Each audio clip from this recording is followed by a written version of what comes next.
प्रिय छात्रों छात्राओं, आज हम ध्वन्यालोक के ध्वनि प्रसंग पर चर्चा कर रहे हैं। पिछली कक्षा में व्यंग्यार्थ के सद्भाव को बताया गया था, उसके माध्यम से ध्वनि क्या है इसको समझाया था। किंतु आज उस ध्वनि के वास्तविक लक्षण को जो आचार्य आनंदवर्धन ने बताया है, उस लक्षण पर हम विमर्श करेंगे कि आचार्य आनंदवर्धन ध्वनि के विषय में क्या कहते हैं।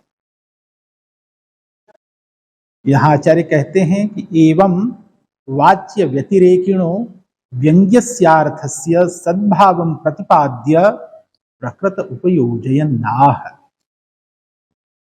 कि वाच्य से भिन्न, वाच्य से जो व्यतिरिक्त है, वाच्य से जो भिन्न है, ऐसे व्यंग्य अर्थ के सद्भाव को बता करके, व्यंग्यस्य अर्थस्य, जो वाच्य से भिन्न अर्थ है वही व्यंग्य अर्थ है, तो वाच्य से भिन्न उस व्यंग्य अर्थ की जो उपस्थिति है, व्यंग्य अर्थ जो होता है, उस व्यंग्य अर्थ को समझा करके, उसे बता करके फिर क्या कहा कि उस व्यंग्य अर्थ की जो प्रधानता है, हम अब उस पर बात करें।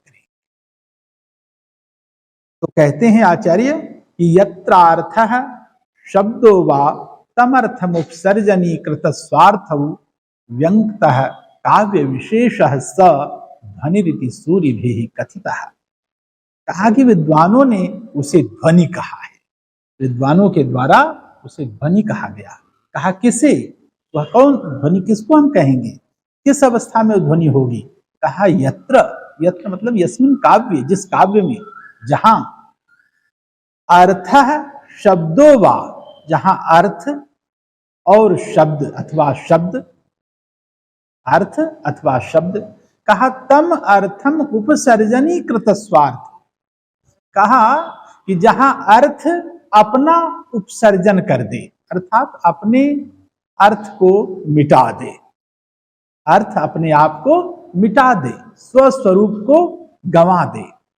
फिर कहा कि जो शब्द है वह अपने स्वरूप और अपने अर्थ स्वरूप को मिटा दे, उपसर्जन कर दे। दो तरह की बातें हुई, जहां अर्थ अपना उपसर्जन कर दे, एक स्थिति यह है। दूसरी स्थिति कि जहां शब्द अपना और अपने अर्थ का उपसर्जन कर दे, फिर जो एक अलग प्रकार का अर्थबोध होगा वह काव्य विशेष के रूप में होगा। और कहा कि वही काव्य विशेष वास्तव में ध्वनि है। यह काव्य विशेष, विशेष पद को ध्यान देना बहुत जरूरी है। पहले भी मैंने कहा था ना कि अस्ति कश्चिद् वाग विशेषः, इसे मैंने काव्य की परिभाषा की तरह बताया था कि यह अस्ति कश्चिद् वाग विशेषः काव्यम। तो अगर काव्य वाग विशेष है तो यह जो काव्य विशेष है वास्तव में वाग विशेष ही है, क्योंकि काव्य और क्या है, शब्दार्थ का ही तो शरीर है और वह वाग विच्छित्ति ही तो है। तो उस दृष्टि से वह वाग विशेष वास्तव में काव्य विशेष है। तो काव्य विशेष जैसे ही विशेष होगा तो कुछ सामान्य से भिन्न होगा, तभी तो विशेष होगा। तो विशेष तब होगा जब अर्थ अपने उसी अर्थ को न कह करके, अपने उस जो स्वाभाविक अर्थ है उसे मिटा करके एक नए अर्थ में अपनी उपस्थिति दर्ज करेगा, नए अर्थ के रूप में सामने अपने आप को बताएगा। साथ ही साथ जहां शब्द अपने सामान्य, शब्द के सामान्य अर्थ को, अपने आप को भी मिटा देगा, अपने अर्थ को भी मिटा देगा, और तब जो नए रूप में अभिव्यक्त होगा तब वह व्यंग्य रूप में होगा। और व्यंग्य ही नहीं, वह प्रधान व्यंग्य के रूप में आएगा और वही ध्वनि बन करके भाषित होगा। ठीक, तो इस प्रकार से यहाँ कहा यत्रार्थः शब्दो वा तमर्थमुपसर्जनीकृत स्वार्थौ व्यंग्यतः काव्य विशेषः स ध्वनिरिति सूरिभिः कथितः। अब यहां भी आचार्य ने कितनी सफाई से कहा कि यह आनंदवर्धन नहीं कह रहा, ये बात विद्वानों ने कही है। अनेकशः यह बात कहते हैं आचार्य, अपनी बात कहते भी हैं और यह नहीं कहते कि ये मैं ही कह रहा हूं। इससे यह सिद्ध होता है कि ध्वनि की एक सुदीर्घ परंपरा पहले से आ रही है, जिस परंपरा पर गुत्थम गुत्थी विद्वानों की चलती रही है।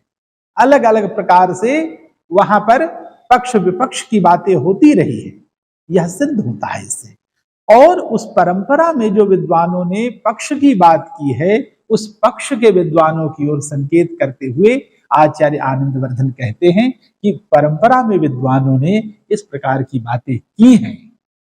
इस तरह से यहां पर कहा। अब आगे कहते हैं यत्रार्थो वाच्य विशेषः। यहां अर्थ से क्या मतलब कि वाच्य विशेष अर्थ, जहां अर्थ जो सामान्य रूप से अर्थ क्या है, वाच्य अर्थ है।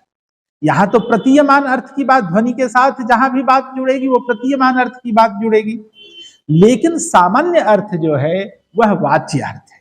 तो यत्रार्थः वाच्य विशेषः वाचक विशेषः शब्दो वा। शब्द केवल जैसे ही कहेंगे तो शब्द के कहने का मतलब है कि वाचक विशेष शब्द, मात्र वाचक शब्द, वाचक शब्द से वाच्य अर्थ निकलेगा। तो सामान्य शब्दार्थ जो है वही वाच्य वाचक संबंध वाला होगा। ठीक है, क्योंकि सामान्य शब्द वाचक शब्द है और उससे निकलने वाला जो सामान्य अर्थ है वही वास्तव में वाच्य अर्थ है।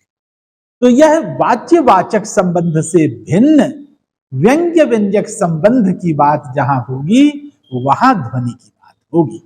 ठीक है, इसलिए कहा कि तमर्थम व्यंगतः स काव्य विशेषो ध्वनिरिति, कि जहां पर ये सामान्य अर्थ जो है वाच्य अर्थ है वह अपने आप को मिटा करके एक नए अर्थ के रूप में प्रकट होता है, जहां शब्द अपने सामान्य स्वरूप और अपने उस सामान्य अर्थ को मिटा करके नए अर्थ को लेकर के प्रकट होता है, तो वहां पर ध्वनि होती है। तो वही जो काव्य विशेष है जहां पर ऐसा स्वरूप देखने में आता है वही ध्वनि है। अनेन वाच्य वाचक चारुत्व हेतुभ्यः उपमादिभ्योनुप्रासादिभ्यश्च विभक्त एवं ध्वनिर विषय इति दर्शितम। कहा कि यहाँ जो वाच्य वाचक के चारुत्व के जो कारणभूत हैं उन कारणों के माध्यम से उपमादिभ्योनुप्रासादिभ्यः, उपमा और अनुप्रासादि जो हैं इन उपमा अनुप्रासादियों से विभक्त जो है भिन्न है। हाँ, तो यह भिन्नता वास्तव में ध्वनि का विषय है। यही कहने का आशय है कि जो वाच्य वाचक संबंध से, वाच्य वाचक संबंध के माध्यम से अलंकार आदि का बोध सामान्य रूप से हो जाता है। ठीक ना, वहां कहा ही था ना पीछे कि प्रकार उपमादि भी, हाँ, कि वह उपमा आदिकों के द्वारा इसका बोध हो जाता है, इसलिए ततो नेह प्रतन्यते कह दिया था ना पीछे। तो वहां ये सारी बातें, अब उधर नहीं चलना चाहते हैं। अब आगे की बात जब, तो वहां अलंकार की सीमा से परे की बात आ गई। जैसे ही व्यंग्य व्यंजक संबंध की बात आएगी तो वहां अलंकार की सीमा से आगे की बात हो गई, यह कहने का आशय है। तो इस प्रकार से ध्वनि का विषय यहां बताया गया। ठीक है, फिर इतनी बात कह करके आचार्य आगे बढ़ते हैं और कहते हैं अब ध्वनि अभाववादियों ने या और जो मतांतर वाले जो लोग थे उन लोगों ने जो अपने अपने तर्क दे करके ध्वनि का खंडन किया था, अब उनको एक एक करके अब जवाब देंगे, अब उनको काटेंगे। कहा यद्यप्युक्तम, उन्होंने जो कहा, पहले जो कहा है लोगों ने कि प्रसिद्ध प्रस्थानातिरेकिणो मार्गस्य काव्यत्व हानेर ध्वनिर्नास्ति। कहा कि प्रसिद्ध मार्ग, प्रसिद्ध मार्ग जो शब्दार्थ शरीरम काव्यम आदि वाला जो मार्ग है, तो इस मार्ग से भिन्न अगर मार्ग हम अपनाते हैं तो काव्यत्व की हानि होगी। यह जो उन लोगों ने कहा था, तो कहा कि यह जो बात कही थी इति तदप्त अयुक्तम, वह ठीक नहीं है। यह जो बात उन्होंने कही वह ठीक नहीं है। कहा कैसे? यतो लक्षण कृतामेव स केवलम न प्रसिद्ध। कहा कि भाई ये जो बात आई है वह तो केवल ऐसा मैंने तो कहा नहीं। आचार्य यह संकेत देते हैं कि मैंने तो यह कहा नहीं कि उन काव्यों को खारिज कर दो।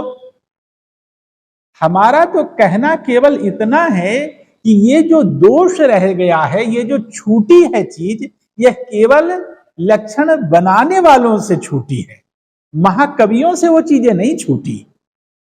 जो लक्षण बनाने वाले लोग हैं, ध्वनि के विषय में बात करने वाले, या लक्षण आदि की बात करने वाले, या लक्षणा में ध्वनि का अंतर्भाव करने वाले, तो इस प्रकार की बात करने वाले जो लोग हैं, लक्षण विधान करने वाले जो आचार्य हुए, उन लोगों ने ध्वनि पर ध्यान नहीं दिया।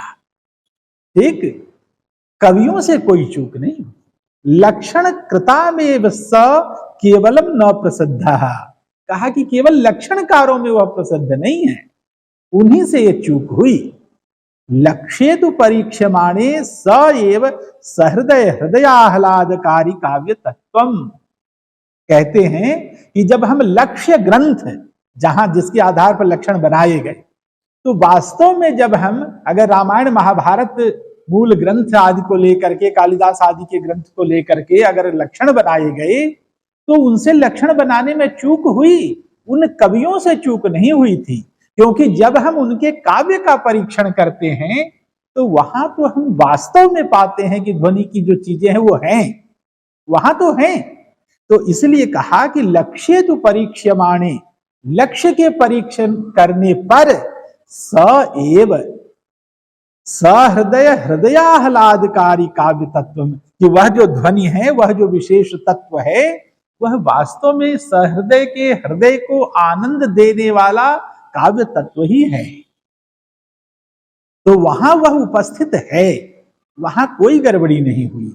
केवल लक्षण बनाने वाले जो लोग हुए, उन लोगों ने इसका उल्लेख नहीं किया, इसको वहां शामिल नहीं किया। कितनी अच्छी बात कही आचार्य ने, एकदम साफ साफ बिल्कुल स्पष्ट करके रख दिया। कहा ततोन्य चित्र में वेत्यग्रे दर्शयिष्यामः, कहा कि जहां ध्वनि नहीं है वहां काहे की कविता, वहां तो उससे भिन्न जो कुछ भी है, जो सहृदय के हृदय को आह्लाद देने वाला नहीं है, वह काव्य किस बात का होगा। तो जो वैसा नहीं है वह क्या है, कहा चित्रम, वह चित्र काव्य है, बस शब्द जोड़ने की कला है। हठादा कृष्टा नाम कतिपय पदा नाम रचयिता, कि बल लगा लगा करके, मेहनत कर करके शब्द जोड़ लेने की कला भर है, और कुछ भी नहीं, वो कविता नहीं है। ठीक ना, मेघानाद घटा घटा घट घटा घाटा घटा घू घटा विद्युत ज्योति चकी मकी चकमकी चाकी मकी दृश्यते, यहां कविता थोड़ी है, चमत्कार तो है, शब्दार्थ की अनुरणना तो है। स्वच्छंदोच्छलदच्छकच्छकोहरच्छातेतराम्बुच्छटा मूर्छन मोह महर्षि हर्ष वेत स्नानाहनिकाहनायव विद्या दुद्य दुदार दरदुरदरी दीर्घा दरिद्र द्रुमद्रोद्रेक महोर्मे दुर्मदा मंदाकिनी मंदताम। यहां सुनने में तो बहुत अच्छा लग रहा, कर्ण कुहरों में लगता है जैसे कि एक झंकार सी पैदा हो रही, लेकिन जब इसका मर्म निकाला जाता है तो खोदा पहाड़ निकली चिड़िया की तरह। यहां कविता नहीं मिलती, काव्य नहीं मिलता, इसीलिए इस श्रेणी के काव्य को चित्र कहा, चित्र काव्य कहा, अवर श्रेणी का काव्य कहा, सबसे घटिया काव्य कहा, अधम काव्य कहा। तो इसीलिए कहने का तात्पर्य कि वास्तव में जो काव्य है वह ध्वनि काव्य है। आचार्य मम्मट ने भी जो उत्तम काव्य है उसे ध्वनि काव्य कहा है ना। इदमुत्तम अतिशयिनी, इदमुत्तमम अतिशयिनी व्यंग्ये वाच्याध्वनिर्बुधई करता है। नहीं, वाच्य से अतिशायी व्यंग्य होगा, वाच्य ही अगर प्रधान हो गया फिर कैसे व्यंग्य आएगा, फिर ध्वनि कहां से होगी। तो वाच्य की प्रधानता नहीं बल्कि व्यंग्य की प्रधानता जब होगी तब वैसा काव्य ध्वनि काव्य कहलाएगा। ठीक है, तो इसी बात को यहां पर आचार्य इस रूप में कह रहे हैं। उन्होंने, आचार्य मम्मट ने ध्वनि काव्य कह करके वास्तव में श्रेष्ठ काव्य को माना है, उसे स्वीकार किया है। वहां भी तीन प्रकार के भेद बताए हैं, वहां मध्यम काव्य, गुणीभूत काव्य और चित्र काव्य भी उन्होंने कहा है। तो यहां कहते हैं आचार्य कि जो ध्वनि काव्य है वही वास्तव में काव्य है, उससे भिन्न जो कुछ है वह चित्र काव्य है। कहा उसके बारे में चर्चा आगे करेंगे, यहां उसकी जरूरत नहीं। ठीक है, फिर कहते हैं कि यद्यप्युक्तम, कहा एक और उदाहरण दे करके कि पहले जो विरोधी लोग थे उन्होंने यह भी कहा था कि कामनीयकम अनतिवर्तमानस्य तस्योक्तालंकारादि प्रकारेषु अंतर्भावः। कहा कि यह जो कमनीयता तत्व है, रमणीयता का जो अतिक्रमण है, तो रमणीयता का अतिक्रमण नहीं करता है, तो उस प्रकार की चीजों को हम ध्वनि के रूप में मान सकते हैं। एक बात कही थी ना कि अगर रमणीयता को अतिक्रमण नहीं कर रहा, अर्थात वो सारी चीजें हैं, तब तो मानना चाहिए, क्योंकि ध्वनि रमणीयता का ही आख्यान करने वाला है, रमणीयता को ही प्रतिपादित करने वाला है, उसी के अभिवर्धन की बात करने वाला तत्व है। तो कहा कि कुछ ऐसी भी चीजें हैं कि जहां पर चारुत्व रूप में है और वहां रमणीयता में कोई व्यवधान भी नहीं है, तो उस प्रकार की चीज जहां पर हो तो वहां तो ध्वनि का उसमें अंतर्भाव हो जाना चाहिए। ठीक, इनका कहने का तात्पर्य अलंकारों से था। ठीक ना, उनके कहने का यही आशय था कि अलंकार बहुत से ऐसे हैं जहां व्यंग्य व्यंजक भाव हैं, व्यंग्य हैं, वहां चारुत्व का प्रतिपादन हो रहा है, तो वहां तो ध्वनि मान लेना चाहिए। माना कि सामान्य स्थानों पर नहीं है, लेकिन कुछ विशेष ऐसे स्थल हैं तो वहां तो अंतर्भाव हो जाएगा।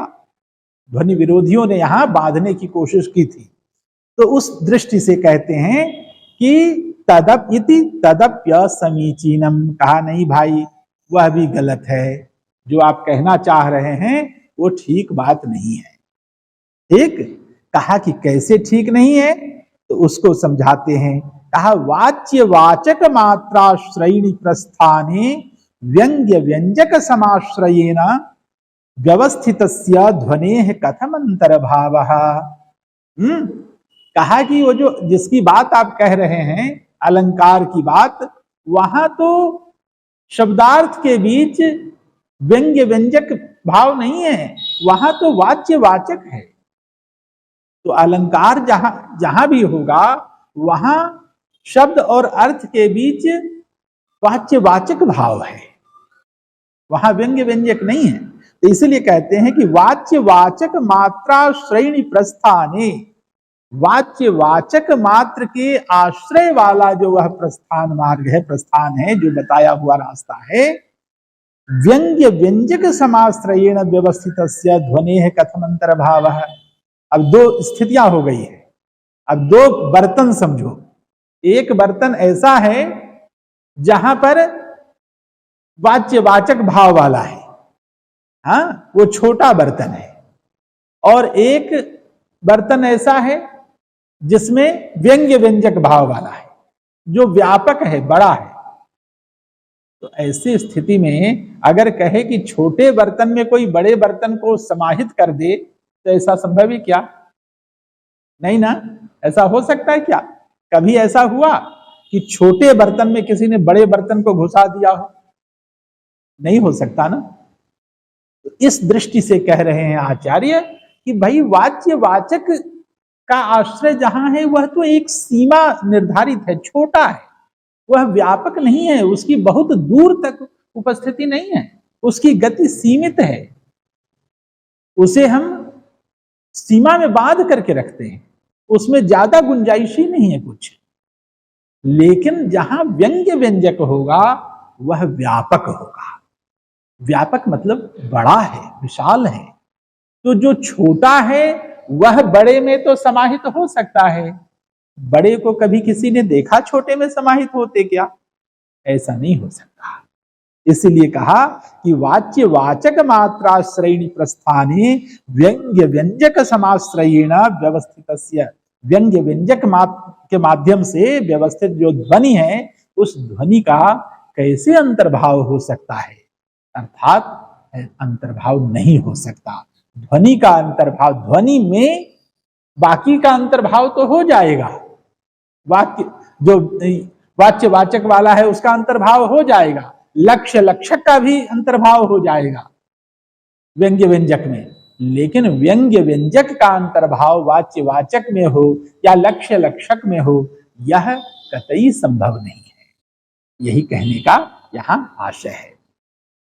इसीलिए कहा, फिर आगे उसी को पुष्ट करते हुए कहते हैं कि वाच्य वाचक चारुत्व हेतवो हितस्यांग भूता, कि वाच्य वाचक चारुत्व के जो हेतु हैं, कारण हैं, वे उसके अंगभूत हैं, अंग हैं। सत्वंगी रूप, और वह जो ध्वनि है वह तो अंगी रूप है, ठीक ना। तो जैसे किसी का शरीर है तो पूरा शरीर महत्वपूर्ण है, उसमें एक अंग बड़ा हो जाए ऐसा नहीं हो सकता, एक अंग की महत्ता बढ़ जाए ऐसा संभव है क्या? नहीं हो सकता, ठीक है।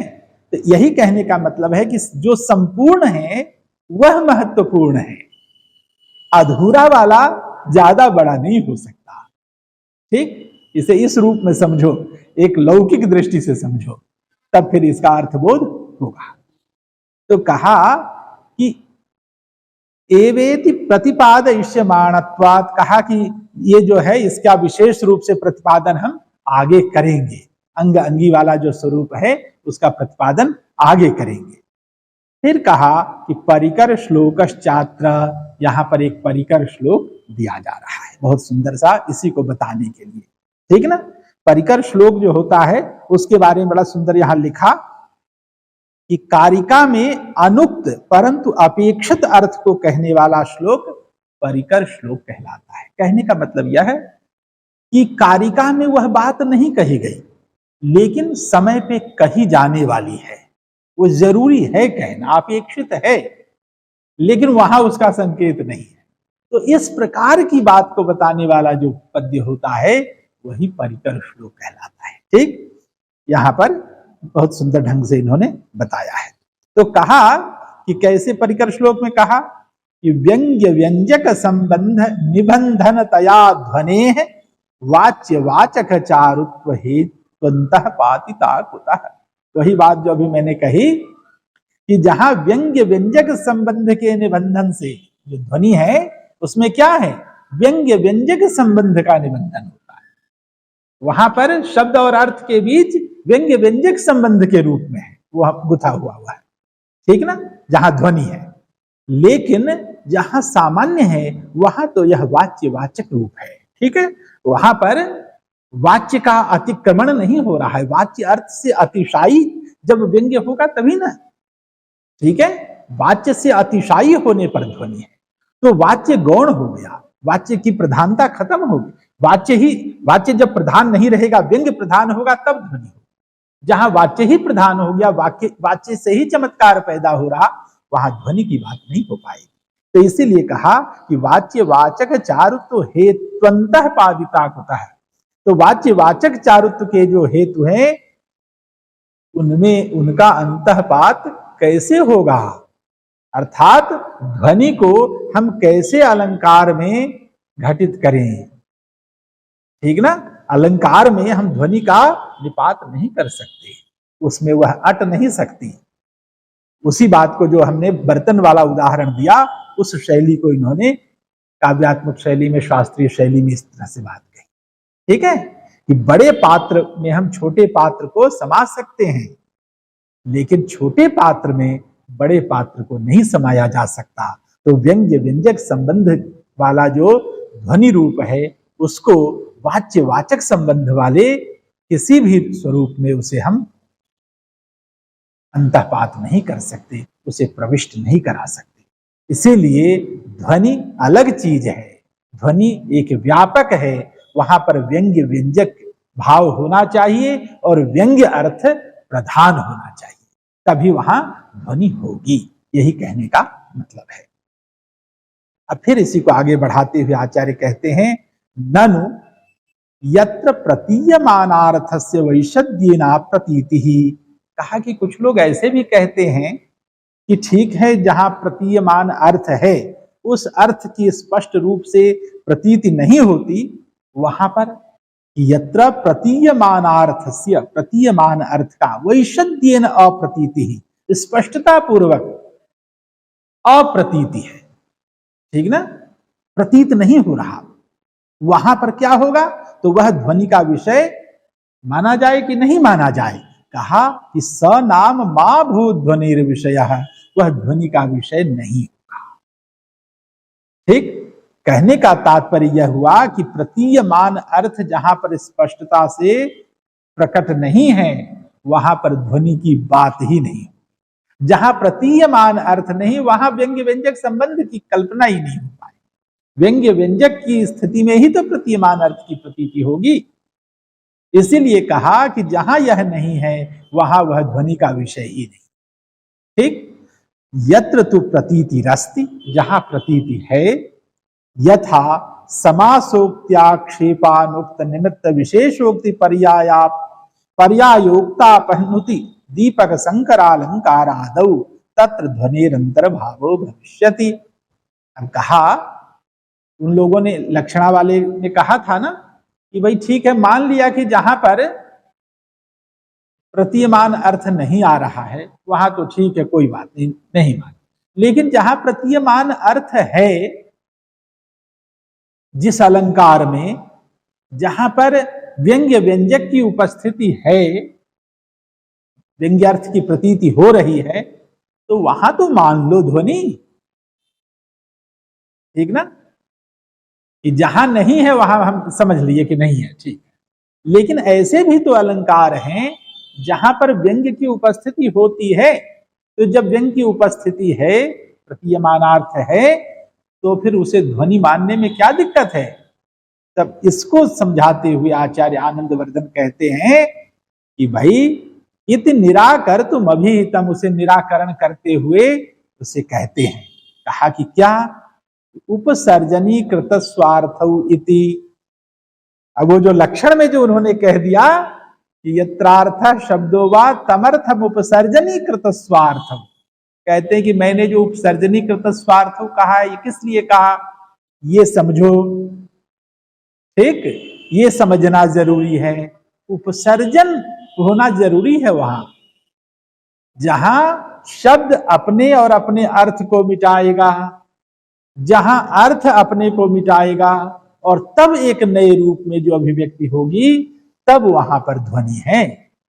और यह इन अलंकारों में ऐसी दशा नहीं होती। जिन अलंकारों का उदाहरण महोदय लोग दे रहे हैं कि समासोक्ति, आक्षेप, अनुक्त निमित्ता, विशेषोक्ति, पर्यायोक्ति, अपहनुति, दीपक, संकर, इन अलंकारों की बात जहां कहे कि यहां तो प्रतीयमान अर्थ है, यहां तो व्यंग्य व्यंजक की उपस्थिति है, व्यंग्य अर्थ आ रहा है, तो फिर इसे ध्वनि मान लेना चाहिए। तो इसलिए कहा नहीं, भले व्यंग्य आ रहा हो लेकिन प्रधानता वाच्य की ही है, व्यंग्य प्रधान नहीं हो पा रहा। चमत्कार वहां वाच्य का आ रहा है सामने, व्यंग्य का चमत्कार वहां नहीं दिख रहा। जब तक व्यंग्य का चमत्कार नहीं होगा, व्यंग्य प्रधान नहीं होगा, तब तक ध्वनि नहीं हो सकती। बिल्कुल स्पष्ट परिभाषा उन्होंने करके रख दी। इसीलिए कह दिया कि अर्थो गुणीकृतात्मा गुणीकृताभिधेय शब्दो वा यत्र अर्थांतरम अभिव्यनक्ति सध्वनिरिति। कहा कि यहां पर जहां एक जो अभी कहा ना कि अर्थ जो है अपने आप को समाप्त करेगा। हाँ, कि अर्थो गुणीकृतात्मा, गुणी अपने आप को वो गुणीकृत कर देगा, समाप्त करके गौण कर देगा, बिल्कुल वह स्थिति होगी। गुणीकृताभिधेय शब्द है, और शब्द भी गुणीकृत अभिधेय वाला हो जाएगा, अभिधेय अर्थ।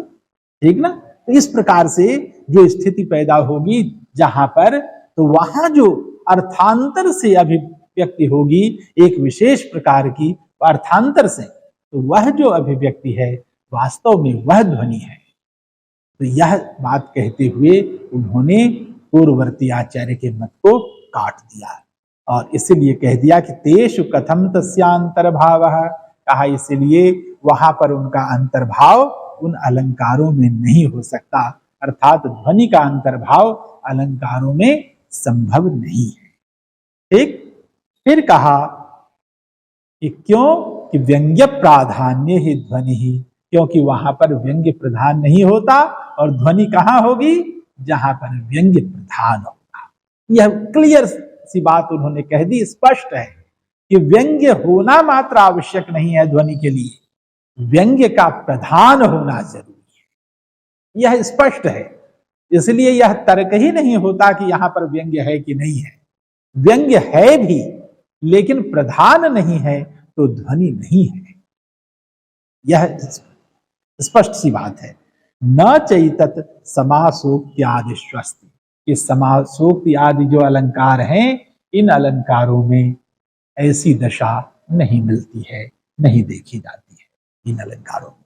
अब कहा उदाहरण देकर के, बहुत सुंदर उदाहरण है, बहुत अच्छा उदाहरण है।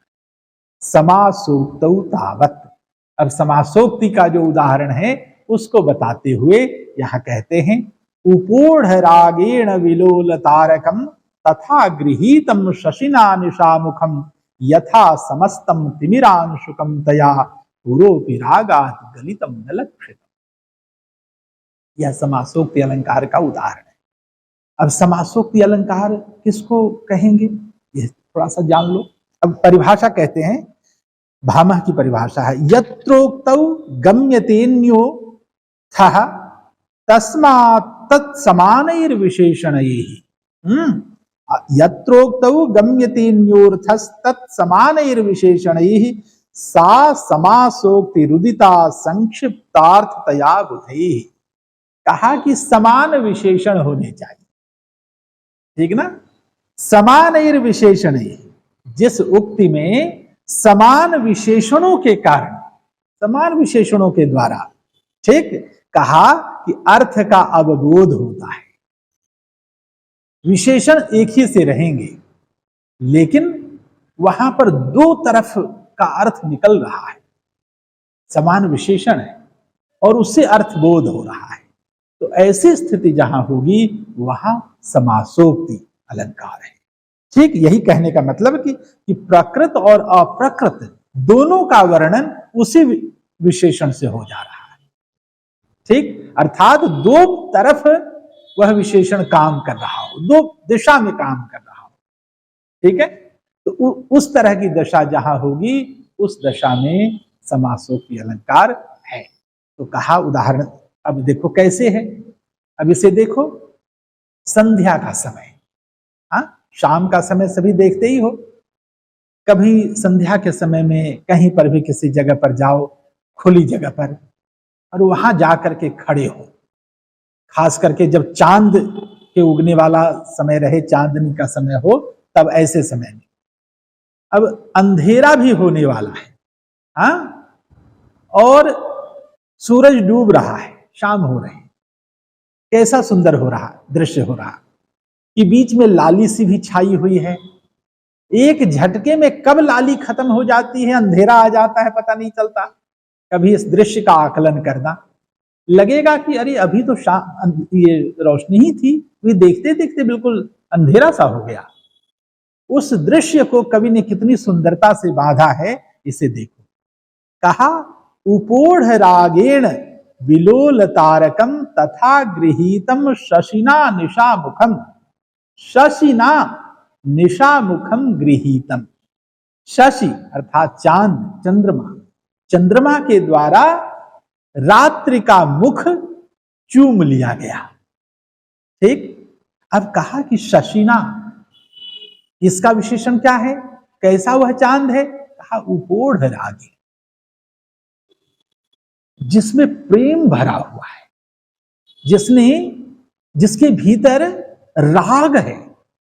राग मतलब लाली भी, राग मतलब प्रेम भी। ठीक, अब वहां आसमान की लाली भी है। और गृहीतम, गृहीतम का अर्थ ग्रहण करना ही केवल नहीं है, गृहीतम मतलब चुंबितम। उपोढ़ रागेण शशिना, उपोढ़ राग वाले अर्थात प्रेम से भरे हुए चांद के द्वारा, अर्थात प्रेम की लाली से युक्त चांद के द्वारा, निशामुखम, कहा कि निशामुखम का भी कोई विशेषण, तो कहा विलोल तारकम निशामुखम, चंचल तारों से युक्त, झलमलाते हुए तारों से युक्त जो रात्रि का मुख है। रात होने पर तारे झलमल करते हैं ना, तो वैसी रात्रि के मुख को उसी प्रकार से ऐसे ग्रहण कर लिया, चूम लिया चांद ने कि क्या हुआ कि यथा समस्तम तिमिरांशुकम तया पुरोपि रागाद गलितम न लक्षितम। कहा कि अचानक उसने, चांद ने रात्रि का मुख चूमा। वह रात्रि यह नहीं समझ पाई कि यह क्या हुआ, और एक झटके में अंधकार रूपी उसका जो वस्त्र है, दुपट्टा है, वह कब गिर गया उस रात्रि को पता ही नहीं चला। एक झटके में कि चांद आया और रात हो गई, ठीक ना, बीच का झुटपुटा सा समय और एक झटके में रात्रि का वातावरण आ गया, ठीक ना। तो इस प्रकार से कहा कि शशिना निशामुखम उपोढ़ रागेण विलोल तारकम तथा गृहीतम शशिना निशामुखम यथा समस्तम तिमिरांशुकम। पूरा का पूरा जो अंधकार का अंशुक है, अंधकार का जो वस्त्र है, अंधकार का जो दुपट्टा है उसका, तथा तया पुरोपि रागाद गलितम न लक्षितम। कहा उस निशा के द्वारा उसका अपना ही गिरा हुआ दुपट्टा उसे पता ही नहीं चला कि कब उसका दुपट्टा गिर गया, अर्थात कब रात हो गई। ये देखो, कवि ने एक प्रकृति के चित्र को कितनी सुंदरता के साथ बांधा है, एक विलक्षण रूप में बांधा। अब इस प्रकृति के चित्र को, इस शशि और निशा को जरा दूसरे रूप में लाकर देखो। शशि नाम के कोई नायक के रूप में देखो, निशा नाम की कोई नायिका के रूप में देखो। अर्थ बदल गया, एक ही से दोनों तरह का अर्थ आ गया, ठीक ना। तो समासोक्ति में यही होता है। तो समान विशेषण के माध्यम से यहां पर प्रकृत और अप्रकृत दोनों का स्वरूप बोध हो रहा है। नहीं तो इसमें हो सकता है शशि नाम का कोई नायक हो, नहीं निशा नाम की कोई नायिका हो, उसका वर्णन कर दिया गया हो, और यहां पर दोनों ही अर्थबोध हो गए।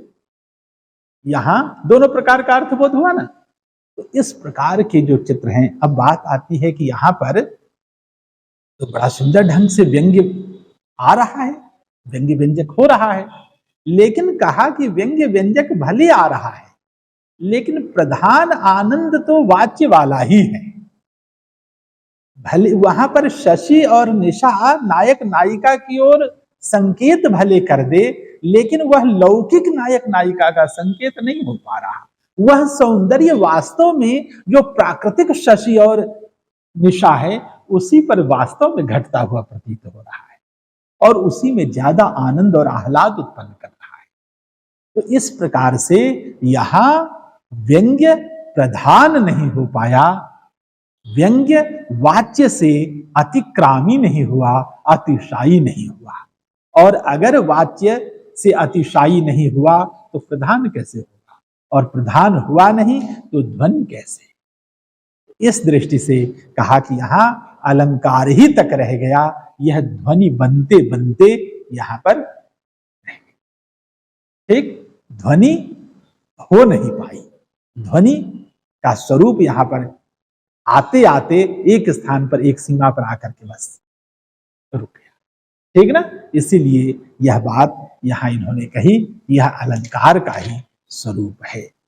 तो इस प्रकार से कहा इत्यादौ व्यंग्येनानुगतम वाच्यमेव प्राधान्येन प्रतीयते। कहा इस प्रकार के जो उदाहरण हैं, इस सब में व्यंग्येन अनुगतम वाच्यम, वाच्य कैसा है, वह व्यंग्य से अनुगत है, व्यंग्य वहां है उस वाच्य में, लेकिन प्रधान वह वाच्य ही हो रहा है। व्यंग्य से अनुगत होता हुआ वह वाच्य ही प्रधान हो रहा है। इसीलिए यहां पर ध्वनि नहीं है, बल्कि समासोक्ति अलंकार है। समारोपित नायिका नायक व्यवहारयोः निशा शशिनोरेव वाक्यार्थत्वात्। कहा कि समारोपित जो नायक नायिका है, उनके व्यवहार में निशा और शशि, इन दोनों के वाक्यार्थ के कारण यहां पर इस प्रकार की स्थिति उपस्थित हुई है। तो आज एक ही अलंकार पर चर्चा करेंगे, अगले अलंकार की चर्चा अगली कक्षा में करेंगे। ठीक है, इस प्रकार से आज की कक्षा पूर्ण की जाती है।